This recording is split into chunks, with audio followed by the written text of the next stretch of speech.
बर्तन, एक दो कम्बल यदि समय अनुसार आवश्यकता पड़े तो, और उसके साथ में थोड़ा सा भोजन, सूखी सामग्री लेकर के चलनी चाहिए।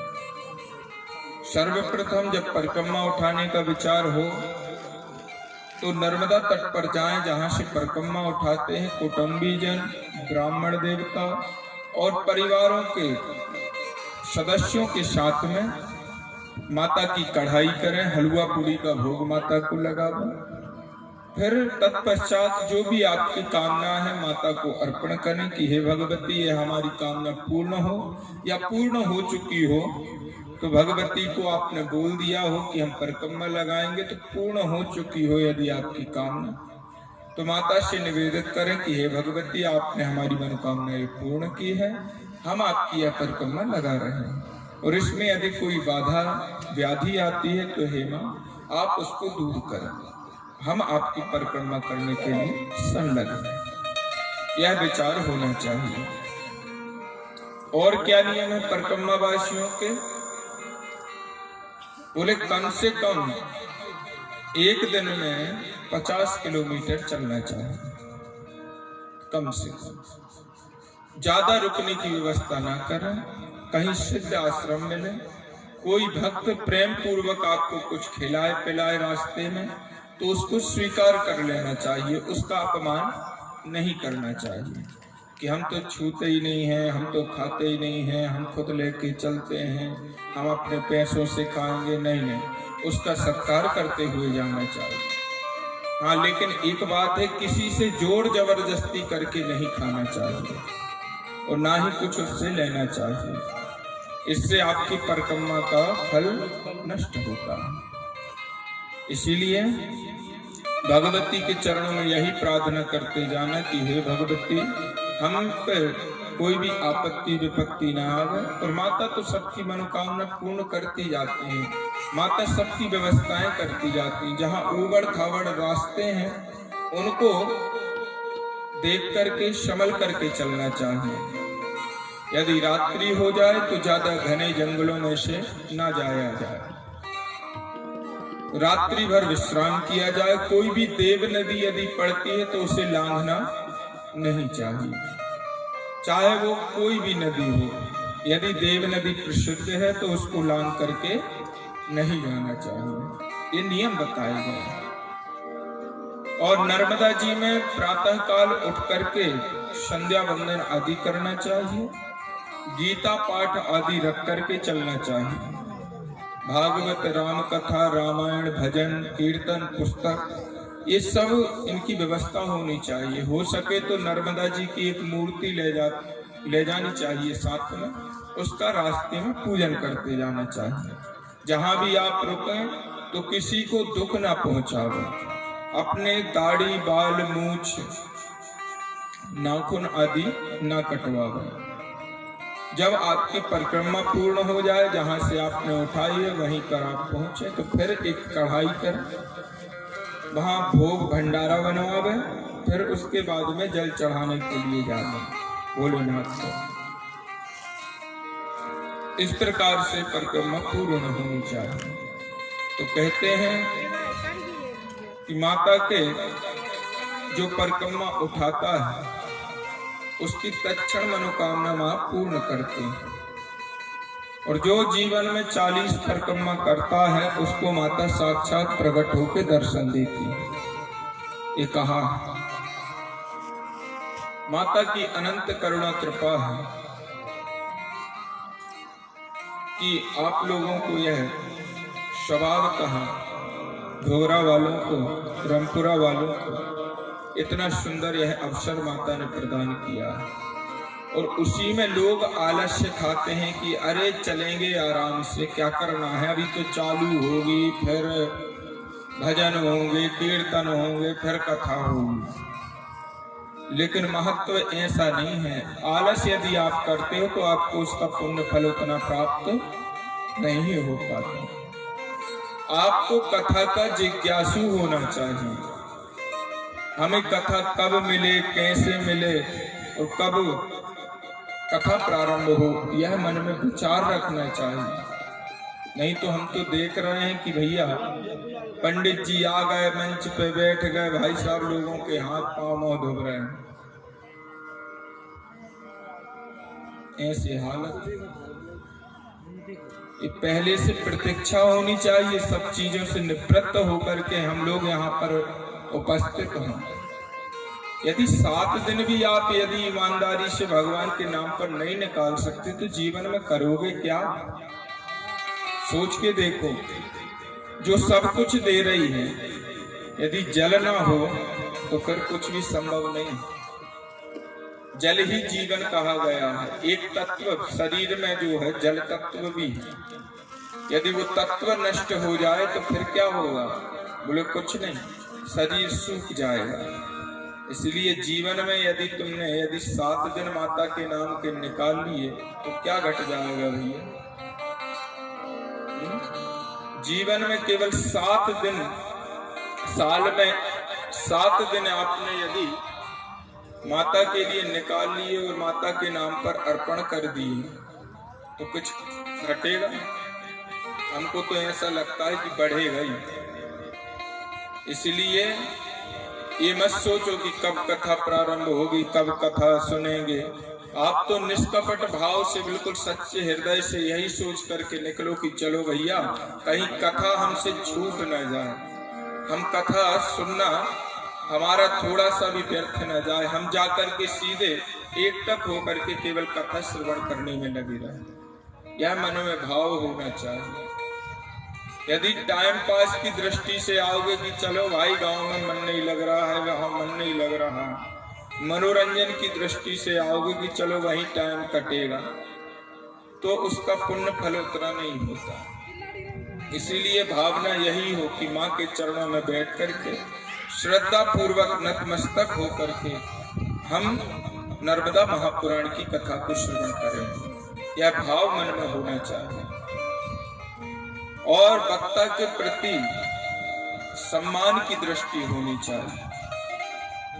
कहते हैं जब तक आपकी दृष्टि सम्मान की नहीं होगी, सद्भाव की नहीं होगी, तब तक आपके माथे पर कथा विराजमान नहीं होती, हृदय में स्थापित नहीं होती। आप कितना भी सुन लो, कितनी भी ज्ञान की बातें यहाँ से निकल जाएं, अंत में शाम को फिर भूल जाओगे आरती के बाद। गारंटी ले लो लिख करके। यदि आप ये सोच रहे हो कि हमारे हृदय में ये बातें रहेंगी, मुश्किल है। इसलिए एकाग्र मन होकर के इस कथा को श्रवण करना ही उत्तम माना गया। जो कथा हमको याद रहे वो कथा श्रेष्ठ है, क्योंकि उससे चिंतन निरध्यासन होता है। इसलिए मन भाव एकीभूत होना चाहिए। यदि आपके मन में थोड़ी सी भी गिलानी है, ईर्षा है, तो वो कथा पुण्य फलदायी नहीं होती। कल हम लोग कहाँ पर थे? कथा में श्रवण की ना आप लोग? वो तो बस आरती के बाद टाइम कट रहा हो महाराज, तुम तो काटो अच्छे से, हम तो सुन भी बैठे हैं। मणि नागेश्वर तीर्थ में हम लोग चल रहे थे। एक बार क्या हुआ, कश्यप की 13 पत्नियां, महर्षि कश्यप की 13 पत्नियां हैं, ब्रह्मा के पुत्र हैं कश्यप। इनकी 13 पत्नियां, दिति, अदिति, धनु, काष्ठा, कद्रू, इला, सुरसा, मदरा आदि, यह 13 पत्नियां हैं। कद्रू के काले नाग हुए और विनिता के गरुण हुए। एक बार कद्रू ने कहा कि बहन, जलती थी कद्रू विनिता से, कहा कि वो सूर्य भगवान के घोड़े जा रहे हैं और सूर्य भगवान के जो घोड़े हैं, ये बताओ उन घोड़ों का कलर क्या है, कौन सा रंग है, उनकी पूंछ कैसी है, उनके रोए कैसे हैं। यदि तुम सच बताओगी, सत्य कहोगी, तो मैं तुम्हारी 1000 वर्ष तक दासी बन करके रहूंगी। कद्रू ने कहा कि यदि तुमने असत्य बताया तो तुम मेरी दासी बन करके रही। विनता ने कहा, ठीक है बहन, मैं कहती हूं कि उस घोड़े की पूंछ का रंग सफेद घोड़े हैं। कद्रू आई और कद्रू ने कहा कि देखो काले नागों, इनके काले नाग थे। पुत्रों, तुम जाओ और भगवान सूर्य के जो उच्च श्रवा नाम के जो घोड़े हैं, इनमें जाकर के लिपट जाओ और उसको काला कर दो। सब पुत्रों ने कहा कि नहीं नहीं माता, ये गलत बात है, क्योंकि जैसी तुम माता हो वैसी वो सौतेली माता जरूर है, लेकिन प्रेम बहुत अपार है उनका भी हमारे प्रति, आप कृपा करें। हम जाएंगे तो जरूर, लेकिन एक घात है, आपकी ईर्ष्या भरी दृष्टि है, इसलिए हम नहीं जाना चाहते। जब इस प्रकार से कहा तो कद्रू ने कहा कि यदि तुम लोग नहीं जाओगे तो मेरी क्रोधाग्नि में जल जाओगे, मैं श्राप दूंगी और आग लगा दूंगी तुम्हें। जब इस प्रकार कहा तो कुछ नाग तो जाकर के उन अश्व उच्च श्रवा में जाकर के चिपक गए, रोमों में चिपक गए, और कुछ नाग जाकर के कोई गंगा क्षेत्र में चला गया, कोई कंदराओं में चले गए, कोई गुफाओं में छुप गए, और कोई इधर भागा कोई उधर भागा। उसमें एक मणि नागेश्वर था, वह मणि नागेश्वर नर्मदा जी में जाकर के छिप गया। जब वह मणि नागेश जाकर के उस नर्मदा जी में छुपा, इधर तो उसने अपनी बात सिद्ध कर ही ली, तो दासी बना करके रखा था। फिर गरुड़ जी ने दासित्व से मुक्ति दिलाई थी। वही मणि नागेश्वर जब वहां पर नर्मदा जी के तट पर गया और स्थापित हुआ, उसने भोलेनाथ का उग्र तप किया, बहुत तप किया नर्मदा तट पर। भोलेनाथ प्रकट हुए तो भोलेनाथ की उसने स्तुति की कि हे भस्मांगधारी, हे उमापति, अंधक असुर को मारने वाले, गंगा को अपने माथे पर स्थापित करने वाले, तुम्हारी जय हो। हे बाघांबर धारण करने वाले, तुम्हारी जय हो। हे सती के पति, तुम्हारी जय हो। हे भोलेनाथ, हे ओगड़दानी आशुतोष, तुम्हारी जय हो। मणिनाग ने इस प्रकार जब भोलेनाथ की स्तुति की तो भोलेनाथ ने कहा कि वरदान मांगो, क्या चाहते हो? बोले हमारी माता ने कहा है कि जो हमारे वचनों को नहीं मानेगा उसको आग में गिरना पड़ेगा, तो इसीलिए आपसे यही निवेदन है कि मैं आग में ना जलूं और मुझ पर कोई भी श्राप का असर ना हो। तब भोलेनाथ ने कहा कि तुमने दिव्य तपस्या 100 वर्षों तक की है, इसीलिए तुमको उस श्राप का कोई प्रभाव नहीं पड़ेगा, वह श्राप तुमको नहीं लगेगा। मैं तुमको एक लिंग देता हूं, उसका तुम पूजन अर्चन वंदन करो। तभी से उसने कहा कि हे प्रभु, हम आपसे एक निवेदन करते हैं कि जो भी इस शिवलिंग का पूजन करे, जो भी यहाँ पर आकर के मां नर्मदा में स्नान करे, स्नान करके इसमें आचमन जल करे और भोलेनाथ का घी दूध दही शहद से शक्कर से पंचामृत से स्नान करा करके अभिषेक करे, तो हे भोलेनाथ उस पर जहर का कोई असर ना हो।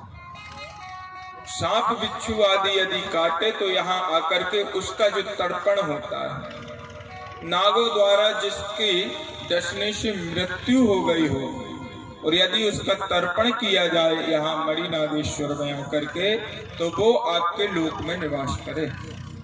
यह हमको वरदान दी। तब यह भोलेनाथ ने कहा कि ठीक है, तुम्हारी मनोकामना अवश्य पूर्ण होगी। जब इस प्रकार से कहा तो वह मणिनाग तीर्थ बन गया। भोलेनाथ ने कहा ये तुम्हारे ही नाम से जाना जाएगा, इसीलिए वो मणि नागेश्वर तीर्थ के नाम से जाना जाता है। बोले शंकर भगवान की जय हो। मार्कंडेय जी कहते हैं कि हे कुंती नंदन, नर्मदा जी के तट पर परम श्रेष्ठ सब पापों का विनाशक उत्तम गोपेश्वर तीर्थ है। राजन, एक गाय से एक शिवलिंग प्रकट हुआ था। तो युधिष्ठिर ने शंकावश कह दिया कि महाराज, गाय से शिवलिंग कैसे उत्पन्न हुआ, यह हम श्रवण करना चाहते हैं। एक गोपालेश्वर तीर्थ कैसे इसका नाम पड़ा, यह हम सुनना चाहते हैं, आप कृपा करें बताएं। तब मार्कंडे मुनि कहते हैं कि राजन युधिष्ठिर, हे पांडुनंदन, हे कुंती सुत, सुनो। एक बार कामधेनु गाय तप करने के लिए नर्मदा तट पर आई और उसने घोर तप किया। तप करते करते उसके पेट से एक शिवलिंग उत्पन्न हुआ और उसी शिवलिंग से भोलेनाथ प्रकट हुए। भोलेनाथ ने कहा कि हे धेनु, हे कामधेनु, तुम वरदान मांगो, क्या चाहती हो।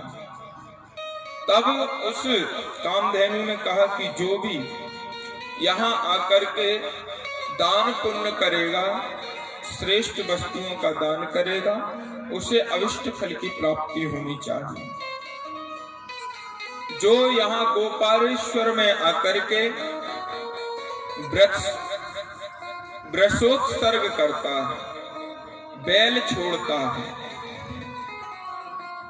जिसे कहते हैं सांड, जो यहाँ पर आकर के इस तीर्थ में आकर के बैल को छोड़ता है त्रिशूल का निशान बना करके, तो भगवान भोलेनाथ कहते हैं कि उसको मेरे धाम की प्राप्ति होती है। जो लाल गाय दान करता है उसके घर में कभी भी धन की कमी नहीं आती है, और जो काली गाय दान करता है उस पर शनि का कोप कम होता है। जो कपिला गोदान करता है राजन, वो 100 करोड़ वर्षों तक स्वर्ग में निवास करता है। और जो चितकबरी धौरी गाय दान करता है उसका अविष्ट फल होता है। कहा कि जो गोपालेश्वर तीर्थ में जाकर के पितरों के निमित्त तर्पण करता है, उनको भगवान अपना वरद हस्त आशीर्वाद प्रदान करते हैं। आगे चल करके गौतमेश्वर तीर्थ का वर्णन हुआ है, शंखचूर्ण तीर्थ का वर्णन हुआ है। शंखचूर्ण नाम का एक नाग था, उसने आकर के नर्मदा जी में भगवान भोलेनाथ की तपस्या की और एक शिवलिंग स्थापित किया, उसका नाम शंखचूर्णेश्वर था। आगे चल करके पारेश्वर तीर्थ की महिमा का वर्णन हुआ। पाराशर